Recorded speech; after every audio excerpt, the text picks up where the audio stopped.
अस्सलाम वालेकुम स्टूडेंट्स, आप उम्मीद है बिल्कुल ठीक होंगे। आज हम अपने नेक्स्ट टॉपिक की जानिब जा रहे हैं, हमारे चैप्टर नंबर 2 का नेक्स्ट टॉपिक, जो कि हमारे पेपर पॉइंट ऑफ व्यू से इम्पॉर्टेंट भी है। आप लोग कहते होंगे कि सर हर टॉपिक पर यही कहते हैं कि वो इम्पॉर्टेंट है, तो फिज़िक्स सारी ही इम्पॉर्टेंट है। ये टॉपिक और इससे जो नेक्स्ट है स्केलर प्रोडक्ट और वेक्टर प्रोडक्ट, अपनी नौइयत के दो इंतहाई इम्पॉर्टेंट टॉपिक हैं। उनमें से आज हम डिस्कस करना चाह रहे हैं स्केलर प्रोडक्ट। इससे पहले हमने एक छोटी सी हेडिंग पढ़ी थी मल्टीप्लिकेशन ऑफ वेक्टर्स के हवाले से। उस लेक्चर में ये जिक्र हुआ था कि वेक्टर को स्केलर से तो मल्टीप्लाई कर दिया, वेक्टर्स को हम वेक्टर से भी मल्टीप्लाई कर सकते हैं। तो आज हम जो लेके चलने वाले हैं वो यही है कि हम वेक्टर्स को वेक्टर के साथ मल्टीप्लाई कैसे करते हैं। तो वेक्टर को वेक्टर के साथ मल्टीप्लाई करने का जो पहला टॉपिक हमारे पास आया, जिसे हम नाम देते हैं स्केलर प्रोडक्ट या dot product. When the product of two vectors result into a scalar quantity, एक ऐसा प्रोडक्ट, दो वेक्टर्स का एक ऐसा प्रोडक्ट जो कि रिज़ल्ट ले आता है स्केलर क्वांटिटी की फॉर्म में, स्केलर की फॉर्म में ले आता है। मल्टीप्लाई दो वेक्टर्स हुए लेकिन आने वाला आंसर स्केलर आ गया, ऐसे प्रोडक्ट को हम नाम देते हैं स्केलर प्रोडक्ट या डॉट प्रोडक्ट। यानी कि मैं ये कहना चाह रहा हूँ, हालांकि ये कोई फार्मूला नहीं है, इसका ये मतलब बिल्कुल नहीं कि आप इसे पेपर में लिख लें या ये कोई सच में ये फार्मूला एग्जिस्ट करता है, बिल्कुल नहीं। समझाने के तौर पे लिखा है कि ये एक ऐसा वेक्टर है, अपना ऐसा प्रोडक्ट है जिसमें हम मल्टीप्लाई दो वेक्टर कर रहे हैं, आंसर स्केलर आ रहा है। डॉट इसलिए कहते हैं, इन दोनों के दरमियान हम जो प्रोडक्ट का सिंबल यूज़ करते हैं, जो प्रोडक्ट के लिए टर्म यूज़ करते हैं, वो बेसिकली डॉट है। डॉट हम यहाँ पे यूज़ करते हैं तो जिसकी वजह से ये डॉट कहलाता है। रिजल्ट चूँकि स्केलर आता है, इस वजह से ये हमारा स्केलर प्रोडक्ट है। तो ऐसा प्रोडक्ट जिसमें हम दो वेक्टर्स को मल्टीप्लाई करके आंसर में स्केलर ले आएँ, तो हमारा वो डॉट या स्केलर प्रोडक्ट कहलाता है। दो वेक्टर मैंने यहाँ पे जोड़े, एक वेक्टर ए एक वेक्टर बी, और उन दोनों की आपस में जोड़ दी है टेल। अक्सर कहता हूँ जब भी दो वेक्टर्स के दरमियान आपने एंगल देखना हो कि दोनों के दरमियान कितना एंगल है, तो हम उनकी टेल्स ही आपस में जोड़ते होते हैं। टेल्स जोड़कर उनके दरमियान थीटा काउंट किया जाता होता है। दो वेक्टर हैं, एक ए है एक बी है, इन दोनों का डॉट प्रोडक्ट मैंने यहाँ पे लिया। फार्मूला देखें, A dot B is equal to A B cos theta. A basically magnitude vector A की है, B basically magnitude vector B की है। कॉस थीटा भी एक प्योर नंबर है, ये भी एक प्योर नंबर है, यानी कि स्केलर है, पूरी साइड ही स्केलर है। Magnitude scalar, pure number scalar, तो पूरी साइड ही स्केलर है।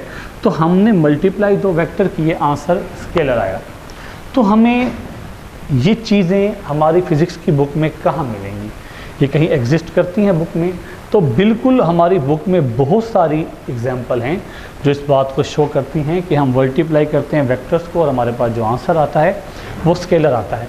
तो यहाँ पर देखें, फोर्स भी वेक्टर है, डिस्प्लेसमेंट भी वेक्टर है, उनका जो रिजल्ट आया वो वर्क है, बेसिकली स्केलर है। फोर्स वेक्टर, वेलोसिटी वेक्टर, इनका product scalar. E vector, A vector product, electric flux scalar.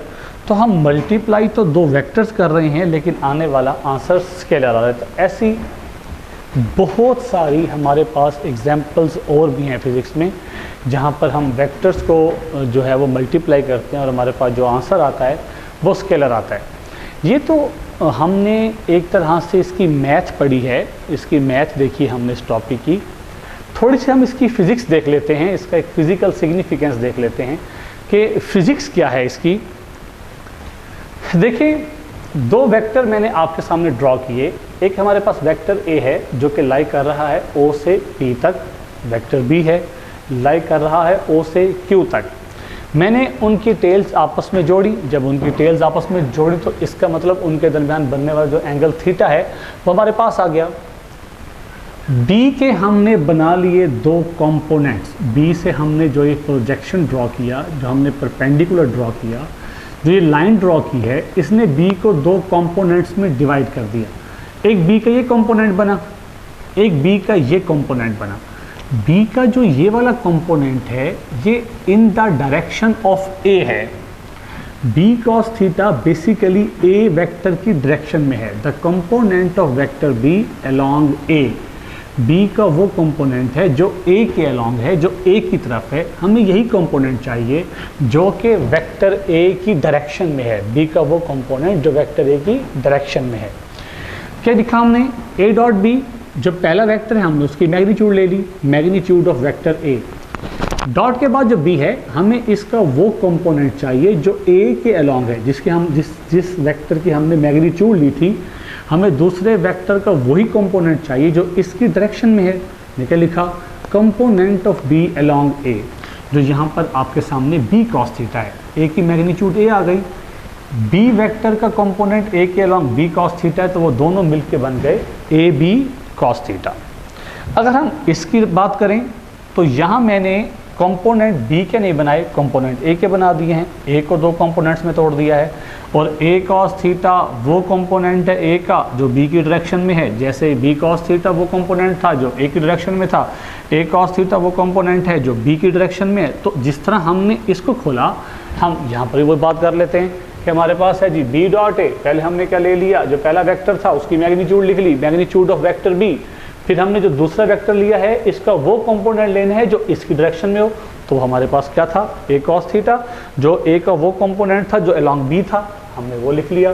तो टर्म बन गया हमारे पास बी ए कॉस थीटा, वो फिर ए बी कॉस थीटा हो गई। मैंने पहले कहा था ये ए मैग्नीट्यूड, ये बी मैग्नीट्यूड, ये जो कॉस थीटा ये भी नंबर है, तो पूरी टर्म स्केलर है। जब स्केलर की डायरेक्शन होती नहीं है तो ए डॉट बी का जो रिजल्ट आया है वो भी स्केलर फॉर्म में है, बी डॉट ए का जो रिजल्ट है वो भी स्केलर फॉर्म में है। जब दोनों ही स्केलर हैं, दोनों में डायरेक्शन का कोई चक्कर ही नहीं है, तो फिर क्लियर हो गया कि ए डॉट बी और बी डॉट ए एक दूसरे के इक्वल हो गए। हम इसको नाम देते हैं कम्यूटेटिव लॉ, कि अगर हम वेक्टर्स की ऑर्डर चेंज कर दें तो आने वाले रिजल्ट में कोई चेंज नहीं आता। अब हम आगे चलते हैं, इसकी कुछ कैरेक्टरिस्टिक डिस्कस करते हैं, कुछ और प्रॉपर्टीज़ हैं इस टॉपिक की, वो देखते हैं।